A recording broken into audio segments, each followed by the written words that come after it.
तो hello kids, एक बार फिर से स्वागत है आपका पी वाई क्यू सीरीज़ में। और आज हम लोग देखने वाले हैं बहुत ही बढ़िया चैप्टर्स।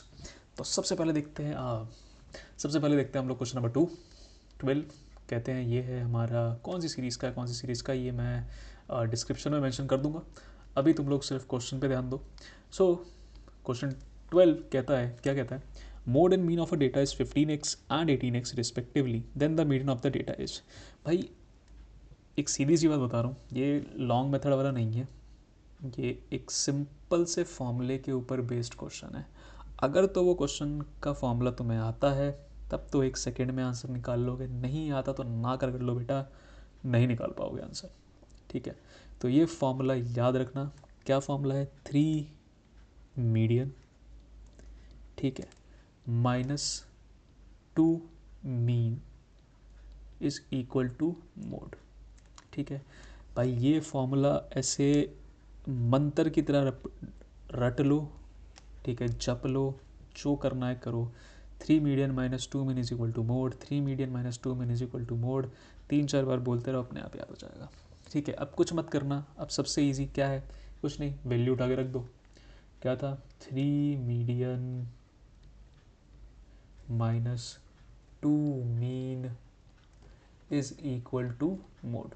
ठीक है, तो मीडियन क्या है भाई? मीडियन क्या दे रखा है? नहीं दे रखा, मीडियन निकालना है। मोड दे रखा है 15x, मोड क्या दे रखा है? 15x। मीन क्या दे रखा है? 18x। ठीक है, तो 2 × 18x। और क्या निकालना है? 3 मीडियन में निकालना क्या है? मीडियन। ठीक है, यहाँ से क्या आया? यहाँ से मीडियन को यहीं रखो, ये हो जाएगा आपका 36x is equal to 15x। इस 36 को यहाँ ले जाओगे तो मैं सीधा ऐड करने के बाद क्या आंसर आएगा वो लिख रहा हूँ। तो सीधा ऐड करने के बाद आंसर आएगा 51x। ठीक है, 3 से 51 कट जाएगा, कितना? 17 टाइम्स। तो मीडियन क्या आ जाएगा? 17x। क्या आ जाएगा? 17x है कहीं पे, ये रहा सी ऑप्शन। सीधा करें, आगे बढ़ो, सीधा टिक करो, आगे बढ़ो। ठीक है, इजी क्वेश्चन था। फिर कह रहा हूँ, फॉर्मूला याद होगा तो 1 सेकेंड में आंसर आ जाएगा, नहीं याद होगा तो बेटा कसम से ना कर लो, नहीं निकाल पाओगे आंसर। ठीक है, अगला क्वेश्चन देखते हैं। 13 क्वेश्चन क्या कहता है? अ card is selected at random from a deck of 52 playing cards. तो प्रोबेबिलिटी बतानी है रेड फेस कार्ड्स की, रेड फेस कार्ड की। ठीक है, तो यार प्रोबेबिलिटी का सबसे आसान काम क्या है? सबसे पहले तो कार्ड्स वाले क्वेश्चन बहुत ज़्यादा आते हैं, तो कार्ड्स वाले सारे क्वेश्चन जितने भी पी वी आई क्यूज़ में हैं वो तो करूँगा ही करूँगा। जब प्रोबेबिलिटी चैप्टर पे पहुँच जाऊँगा तो वहाँ पे भी सारे क्वेश्चंस तो मैं करवाऊँगा। ठीक है, तो टोटल कार्ड्स कितने होते हैं भाई? टोटल कार्ड्स कितने होते हैं बेटा? 52। एक डेक में, प्रॉपर जो डेक होती है उसमें 52 कार्ड्स होते हैं। ठीक है, आपके 4 टाइप्स होते हैं। ठीक है, नाम अभी मेरे को भी नहीं याद आ रहे। ठीक है, बस इतना याद रखना। हर टाइप कितने होते हैं? हर टाइप में 13 कार्ड्स होते हैं। कितने होते हैं? 13 कार्ड्स। ठीक है, अच्छा साइन तो यार सिंपल देख लो, एक होता है आपका ये डायमंड, ठीक है, एक होता है आपका कुछ इस तरीके से स्पेड, आई गेस स्पेड कहते हैं, पता नहीं यार। ठीक है, एक होता है आपका हार्ट, ठीक है, और एक और होता है आपका, उसको क्या हम लोग कहते हैं? ऐसे। ये बहुत गंदा बनाया यार मैंने, सॉरी, बहुत गंदा बनाया। नहीं यार, ये ये ये बहुत गंदा बनाया, कोई नहीं, काम चला लो, काम चला लो, काम चला लो। ठीक है, कुछ इस तरीके से होते हैं। अच्छा, ये हमारा कैसा होता है ये याद रखना, ये हमारा होता है रेड, और हार्ट हमारा कैसा होता है? रेड। ये हमारा कैसा होता है बेटा? ब्लैक। कैसा होता है? ब्लैक। ये होता है ब्लैक, और ये भी कैसा होता है? ब्लैक। अब दोनों जो थोड़े लीफ टाइप के होते हैं वो कैसे होते हैं? ब्लैक। तो इन्होंने हमसे क्या पूछा है क्वेश्चन में? इन्होंने हमसे पूछा है कि ये बताओ कि the probability of being a red face card. अच्छा, फेस कार्ड क्या होता है? या सीधी सी बात है ना, जो वो राजा king queen and jack, king queen and jack क्या होता है, किंग क्वीन एंड जैक। तो हर डेक में कितने होते हैं, 3 होते हैं, यानी कि इसमें कैसे डिवाइड हो रखे होंगे, 10 number card 3 face card. Same इसमें भी 10 number 3 face, 10 number 3 face, 10 number 3 face. ठीक है, 10 नंबर कौन से, ए 1 2 3 4 5 6 से लेके 10 तक, फिर किंग क्वीन और Jack.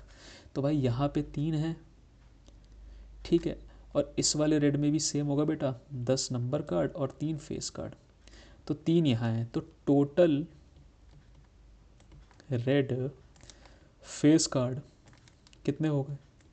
After all face card की प्रोबेबिलिटी बतानी है तो पहले तो हमें ये पता होनी चाहिए टोटल रेड फेस कार्ड कितने हो गए। तो भाई 3 होते हैं डायमंड में, 3 होते हैं हार्ट में, तो कितने हो गए 6। तो प्रोबेबिलिटी निकाल लो। प्रोबेबिलिटी का फॉर्मूला क्या होता है, फॉर्मूला होता है आपका जो आउटकम हमें चाहिए, ठीक है, यानी डिजायर्ड आउटकम अपॉन में टोटल आउटकम्स, जितने ही पॉसिबल आउटकम्स होते हैं। तो डिसाइड क्या है 6, टोटल कितने हैं 52, 2 से काटो 3 ज़ा 26, इससे आगे नहीं कटेगा, आंसर आ गया 3/26। तो ये आ गई आपकी प्रोबेबिलिटी। है क्या कहीं पे 3/56, 3/26, ये रहा डी ऑप्शन। ठीक है, ठीक है, कोई दुख तकलीफ, मतलब बेसिक तो मैं कार्ड्स बता दिए, ठीक है, कि 13 टाइप के ईच होते हैं, रेड ब्लैक रेड ये होता है वो होता है, बेसिक जनरल ओवरव्यू दे दिया है, इतना दे दिया है कि भाई साहब तुम अगर ये देख के भी चले जाओ तो भी क्वेश्चन बना लोगे। ठीक है, बाकी जब चैप्टर आएगा तो उसमें इन डेप्थ करेंगे ईजिली। अभी के लिए इस क्वेश्चन को बनाने के लिए इतना बहुत है। ठीक है, आगे से क्वेश्चन आएंगे तो और डिटेल में देखेंगे। ठीक है, तो अगला क्वेश्चन देखते हैं। ठीक है, तो ये है क्वेश्चन नंबर 18, सेम सेट का ही है, फिर कह रहा हूँ डिस्क्रिप्शन में सेट बता दूंगा। ठीक है, क्या बोला है, a piece of wire 20 centimetre long is bent into form an arc of a circle of radius 60 by pi centimeter. The angle subtended by the arc at the center of the circle is।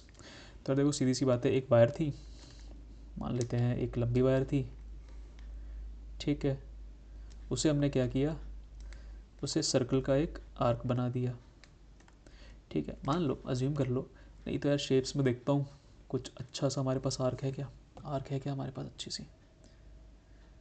ठीक है ठीक है ठीक है ठीक है, देखते हैं आर्क है क्या, आर्क है क्या, नहीं यार आर्क तो नहीं है, आर्क वार्क नहीं है हमारे पास। ठीक है, ऐसे ही काम चला लो, ठीक है, ऐसे ही काम चला लो। तो एक आर्क में कन्वर्ट कर दिया हमने उसे। ठीक है, तो ये बताना है हमें कि ये आर्क सेंटर पे कितना एंगल सबटेंड करेगी। तो मान लो अगर ऐसे हमारा सर्कल होता है, ठीक है, तो मान लेते हैं अगर हम इस आर्क की बात कर रहे हैं, ये वाला जो आर्क है, ये वाली आर्क की अगर हम बात कर रहे हैं, ठीक है, ये कुछ पीस है, आर्क क्या होता है, इसी को आर्क बोल देते हैं। ठीक है, तो ये सेंटर पे, अगर ये हमारा सेंटर यहाँ है कहीं, इस सेंटर पे कितना एंगल सबटेंड कर रही है ये हमें बताना है। ठीक है, तो यार देखो आर्क का ना बहुत सिंपल सा फॉर्मूला होता है, आर्क का बहुत सिंपल सा फॉर्मूला होता है जिसका है लेंथ ऑफ आर्क अगर हमें निकालनी है तो एक बार बताओ, perimeter of circumference of circle क्या होता है, 2πr होता है, 2πr होता है, तो 2πr एज इट इज लिख लो, और इसको θ/360 से मल्टीप्लाई कर दो, किससे, θ/360 से मल्टीप्लाई कर दो। ठीक है, तुम्हें लेंथ ऑफ आर्क सीधा मिल जाएगी, ये फॉर्मूला इतना ईजी। ठीक है, सिमिलरली ऐसे ही एरिया ऑफ सेक्टर, अगर तुमने सुना हो एरिया ऑफ सेक्टर क्या होता है, तो सेम है, एरिया ऑफ सर्कल का फॉर्मूला पता है क्या होता है, πr² होता है, उसको θ/360 से मल्टीप्लाई कर दो तो एरिया ऑफ सेक्टर मिल जाएगा। खैर अभी एरिया ऑफ सेक्टर नहीं पूछा, खैर ऑलरेडी वो क्वेश्चन भी मैं करा चुका हूँ। ठीक है, तो तुम लोग जाके देख सकते हो, वहाँ मैंने ये बताया था। तो लेंथ ऑफ आर्क हमें कितनी दे रखी है, कितनी दे रखी है भाई, 20 सेंटीमीटर है, क्योंकि भाई जो ये वायर थी उसी को हमने कन्वर्ट करके किस में बनाया, आर्क में बनाया, तो जितनी लेंथ इस वायर की थी उतनी ही लेंथ इस आर्क की होगी। ठीक है, तो आर्क की लेंथ क्या होगी 60 क्या है, सेंटीमीटर है। ठीक है, अच्छा और क्या दे रखा है हमें, θ/360, थीटा हमें नहीं पता, निकालना है 2 × पाई, रेडियस कितना दे रखा है 60/π, क्या दे रखा है 60/पाई, ठीक है। पाई से पाई कट गया, 1 0 से 1 गया, 6 6 36, ये गया 3 से, तो यहाँ पे हमारा थीटा कितना आ जाएगा बेटा 180 डिग्री, कितना आ जाएगा 180 डिग्री। तो कमाल की बात है, कमाल की बात है कि अगर मैं अब थोड़ा शेप का अगर मैं यूज़ करूँ तो अगर हमारे पास एक सर्कल था, अरे भाई क्या हो गया, एक सर्कल था, ठीक है, तो इस सर्कल का ये समझ लो 180 डिग्री अगर बना रहा है तो क्या है, सेमी सर्कल है, सीधी सी बात है। यानी कि यहाँ से लेके इतनी लंबी आर्क गई, अगर ये एक सर्कल है, क्या बात है, क्या ड्राइंग बनाते हो यार। ये अगर हमारी आर्क है तो ऑलमोस्ट ये कुछ इस तरीके से एंगल सबटेंड कर रही होगी यहाँ हमारे सेंटर पे, तो ये एंगल कितना हो गया बेटा 180 डिग्री। यानी कि हमारे ये हाफ सेमी सर्कमफेरेंस हो गया हमारा सर्कल का, ठीक है, ठीक है। तो आई होप ये ईजिली तुम्हें समझ आ गया होगा। तो फटाफट यहाँ पे हम लोग देखते हैं एजर्शन और रीजनिंग का एक सवाल, ठीक है। देखो बहुत मार्क्स स्कोरिंग होता है अगर तो तुम्हें एजर्शन और रीजनिंग के बीच में डिफरेंस पता है, ठीक है। बेसिकली ऑप्शंस के बीच में अगर तुम डिफरेंस पता लगाना सीख गए तो इतना मैं पक्का कह सकता हूँ कि ये क्वेश्चन का आंसर निकालने से तुम्हें कोई नहीं रोक सकता, ठीक है।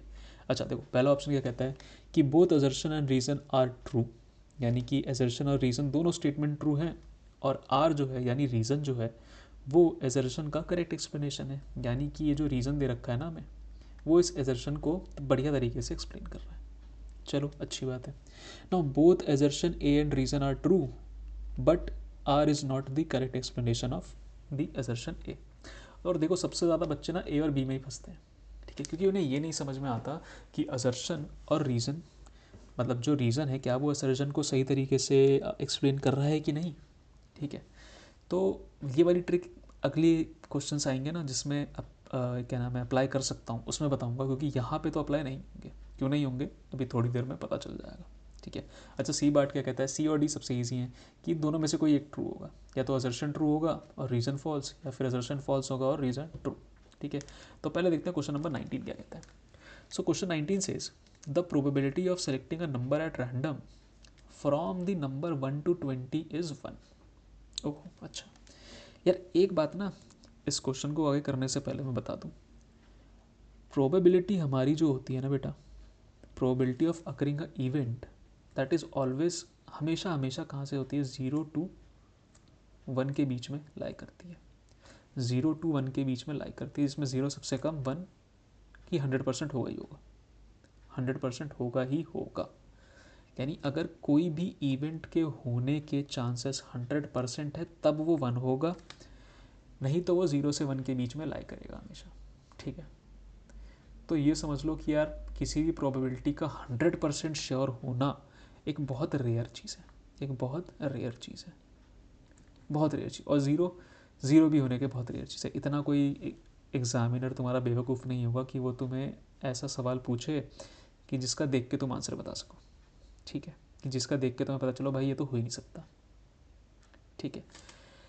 तो यहाँ पे तुम्हें क्या बोल रहे हैं, probability of selecting a number at random from number 1 to 10 20। अच्छा 1 से 20 के बीच में कोई भी नंबर उठाओ, कोई भी नंबर उठाओ तो क्या होगा भाई, probability of getting any number, getting a number, मान लो probability of getting a number क्या होगा, क्या होगा भाई। देखो हर नंबर एक बार तो आ सकता है, 1 से 20 में से कोई भी नंबर उठाया, मान लो 5 उठाया, तो प्रोबेबिलिटी क्या होगी 5 की 1, भाई कोई भी नंबर आने की प्रोबेबिलिटी 1 होगी, क्योंकि क्योंकि इसमें बेटा रिपीटिशन नहीं है, ठीक है, मल्टीपल नहीं है, तो ऑब्वियस सी बात है वो एक बार ही आएगा। And total number of outcomes क्या होंगे यहाँ पे 20, क्योंकि टोटल नंबर ऑफ हमारे नंबर्स कितने हैं 20, 1 से लेके 20 तक, ठीक है। तो प्रोबेबिलिटी ऐसी निकालते हैं ना, probability of getting a number is favourable outcome upon में टोटल नंबर ऑफ आउटकम। ये क्या है फेवरेबल आउटकम और ये क्या है टोटल नंबर ऑफ आउटकम्स। तो क्या प्रोबेबिलिटी हमारी 1 आ रही है, क्या प्रोबेबिलिटी 1 आ रही है, नहीं, प्रोबेबिलिटी आ रही है 1/20, जो कि कहीं होगी 0.05, जो ही कहीं होगी 0.05, ठीक है, पहले बता दे रहा हूँ, कहीं तो जाके बनेगी। भाई ये जो 1 है ये प्रोबेबिलिटी नहीं है, ये है कि कोई भी रैंडम चूज करोगे तो उसका फेवरेबल आउटकम क्या होगा, 1 होगा, ठीक है, क्योंकि 1 2 3 4 5 6 7 करते करते करते करते 20 तक आएंगे। भाई हर नंबर एक ही बार आ रहा है, तो रैंडमली किसी भी नंबर को पिक करोगे तो उसका चांस जो है सेलेक्ट होने का वो हर जगह बराबर बराबर है, यानी कि एक ही बार सेलेक्ट हो सकता है ना। तो इसीलिए फेवरेबल आउटकम 1 हो गया और टोटल नंबर ऑफ आउटकम तो 20 है ही, टोटल नंबर ऑफ 20 हो गए तो प्रोबेबिलिटी क्या हो गई 1/20। तो यार सीधी सी बात है, पहला क्वेश्चन तो हो गया फॉल्स। तो जब पहला फॉल्स हो गया तो अगला देखो भी मत, सीधा डी को टिक करो, आगे बढ़ो, क्योंकि यार एक फॉल्स होगा तो दूसरा तो ट्रू होगा ही होगा। अब और हो है भी क्यों, for any event E if probability of E is equal to 1 then E is called a sure event. Yes, ये सही बात है कि अगर यार प्रोबेबिलिटी अगर हमें 1 दे रखी है ना, तो इतना तो पक्का है कि वो इवेंट होगा ही होगा, वो इवेंट होगा ही होगा। अब मतलब अज्यूम करो ना, मान लो एक हाइपोथेटिकल सिचुएशन दो तुम्हें, मतलब मज़े आ रहे हैं, मान लो हाइपोथेटिकल सिचुएशन क्या दूँ बेटा, कि एक कॉइन है, एक कॉइन है जिसके दोनों साइड हेड है, ठीक है, आगे भी हेड और पीछे भी हेड। आप पूछो ये बताओ probability of getting head, probability of getting head, तो भाई फेवरेबल आउटकम कितने हो गए 2 और टोटल आउटकम कितने हो गए 2, तो काटोगे तो कितना आएगा 1। भाई सीधी सी बात है ना, दोनों साइड अगर हेड ही हैं तो कॉइन को अगर उछालोगे टॉस करोगे तो हमेशा हेड ही मिलेगा, हमेशा हेड ही मिलेगा। श्योर शॉट इवेंट है, श्योर शॉट इवेंट है, कभी टेल मिल सकता है क्या, या हेड के अलावा कुछ और मिल सकता है क्या, नहीं। समझ आया, समझ आया। चलो 20th देखते हैं। 20th क्या बोलता है भाई, if we join two hemisphere of same radius along their bases then we get a sphere. सही बात है भाई, हेमिस्फेयर कुछ इस तरीके से दिखता है, ठीक है भाई, ये इसका बेस होता है, बेस ये नहीं होता, ये होता है, ठीक है, ये भी है ऐसे। भाई इन दोनों को अगर सेम रेडियस है, सेम रेडियस इनको एक के ऊपर एक रख दूंगा तो एक स्फेयर बन जाएगा, मोटा गोला। अभी के लिए 3D मान लो, अगर इन दोनों को जोड़ दूँ, बेस से बेस रख दूँ तो मुझे क्या मिल जाएगा, स्फेयर मिल जाएगा। बहुत अच्छी बात है, ठीक है। अगला क्या क्वेश्चन है, total surface area of sphere of radius r is 3πr²। बस अगर फॉर्मूला आता है तो मुझे पता है अभी तक आधे बच्चे आंसर कर चुके होंगे, नहीं आता तो सोचते रह जाओगे क्या होता है क्या होता है। भाई टोटल सरफेस और एरिया ऑफ स्फेयर या फिर even curve surface of area of sphere भी आपका क्या होता है 4πr²। TSA of sphere is 4πr²। क्या होता है 4πr², यहाँ कितना दे रखा है, यहाँ दे रखा है 3πr²। गलत क्वेश्चन, यहाँ पे सी ऑप्शन सही होगा, यहाँ डी ऑप्शन सही होगा, तो बस सी को टिक करो, आगे बढ़ो, ठीक है। तो अब हम लोग देखने वाले हैं यहाँ पे 2 मार्कर क्वेश्चंस। ये हमारे 2 मार्कर क्वेश्चंस आए थे बेटा, 2 मार्कर क्वेश्चंस हैं। तो 2 मार्कर क्वेश्चन में कुछ नहीं, बस अच्छे से सॉल्व करके आना है, ताकि टीचर को ये ना लगे कि बस कहीं से कॉपी किया हो इसने, नहीं, अच्छे से सॉल्व करो, आंसर निकालो, आगे बढ़ो, ठीक है। तो स्टार्ट करते हैं।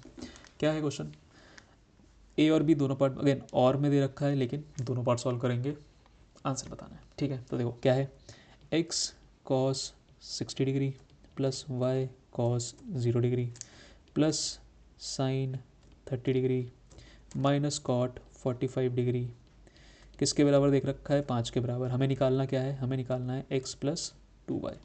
तो यहाँ से x प्लस 2y की वैल्यू मिल जाएगी, इतना मुझे पता है। अच्छा ये बताओ cos 60 कितना होता है, cos 60 होता है आपका 1/2, यहाँ है प्लस, cos 0 क्या होता है 1, तो यहाँ आ गया बाय, प्लस साइन 30 क्या होता है 1/2, ठीक है, माइनस कॉट 45 क्या होता है 1 इज इक्वल टू 5, ठीक है। ये हो जाएगा आपका बेटा, ये हो जाएगा x/2 प्लस वाई, इन दोनों को सॉल्व करोगे तो आंसर आएगा -1 सॉरी +1 रखे, चलो एलसीएम लोगे तो आएगा -2 अपॉन में 2 इज इक्वल टू 5। सॉल्व किया तो क्या है x/2 प्लस वाई, ये 1 में से -2 काटोगे तो क्या आएगा -1/2 इक्वल टू 5। यहाँ तक आया, आगे सॉल्व करते हैं। आगे सॉल्व करोगे तो क्या आएगा x/2 plus y is equal to क्या है, ये -1 को उधर ले जाओ, क्या आएगा 5 + 1/2, एलसीएम लोगे एलसीएम लोगे तो आएगा 10 + 1 अपॉन में 2 x अपॉन में 2 + y is equal to 11 upon में 2। यहाँ पे भी एलसीएम ले लो, एलसीएम लोगे तो क्या आएगा x + 2y अपॉन में 2 इज इक्वल टू 11 अपॉन में 2। 2 से ये 2 कट गया, आंसर क्या है x + 2y is equal to 11। ज़रा पीछे जाके देखना, यही पूछा, यही तो पूछा x + 2y की वैल्यू क्या आएगी, तो x + 2y की वैल्यू क्या आई 11। Therefore x + 2y is equal to 11 answer. इतना लिखो आगे बढ़ो, इतना लिखो आगे बढ़ो। हर चीज़ एलसीएम लिया तुमने, तरीके से सॉल्व किया, 2 नंबर लेने से कोई नहीं रोक सकता। ठीक है, ठीक है, कोई ज़्यादा दिमाग लगाया नहीं, बस जो आपके ट्रिग्नोमेट्रिक फंक्शंस हैं उनकी वैल्यूज़ आपको याद होनी चाहिए। ठीक है, और पार्ट पे चलते हैं, क्या बोलता है और पार्ट आपका कहता है tan square 60 degree, tan square 60 degree upon में sine square 60 plus cos square 30, sine square 60 plus cos square 30। ठीक है, ठीक है, यही है। चलो फटाफट सॉल्व कर लेते हैं। भाई tan 60 कितना होता है, √3 होता है बेटा। tan 60 क्या होता है √3, इसका कर दो स्क्वायर। साइन 60 कितना होता है √3/2, उसका भी क्या कर दो स्क्वायर। प्लस कॉस 30 क्या होता है √3/2, उसका भी कर दो स्क्वायर। ठीक है, तो यहाँ क्या बना, ऊपर तो बच जाएगा बेटा 3, √3 का स्क्वायर होता है 3, यहाँ पे √3 का स्क्वायर होता है 3, 2 का स्क्वायर होता है 4, प्लस 3 का √3 का स्क्वायर होता है 3, 4, 2 का होता है 4। ठीक है, एलसीएम लोगे तो नीचे क्या बचेगा 3/3 + 3 और ऊपर क्या आ जाएगा आपका 4, ये डिनोमिनेटर वाला 4 ऊपर आ जाएगा। ठीक है, ऊपर आ गया तो ये हो जाएगा क्या आपका 3 4 ज़ा 12 अपॉन में 3 + 3 6। ठीक है, 6 से ये कटा तो आंसर आ जाएगा 2। वाह क्या बात है, आंसर क्या आ गया आपका 2। इतना लिखो आगे बढ़ो, इतना लिखो आगे बढ़ो। इसमें भी क्या है, ट्रिग्नोमेट्रिक फंक्शंस के अगर आपको वैल्यूज़ याद हैं तो सॉल्व हो जाएगा, नहीं याद हैं तो यार कुछ भी कर लो नहीं होगा सॉल्व। ठीक है, ठीक है।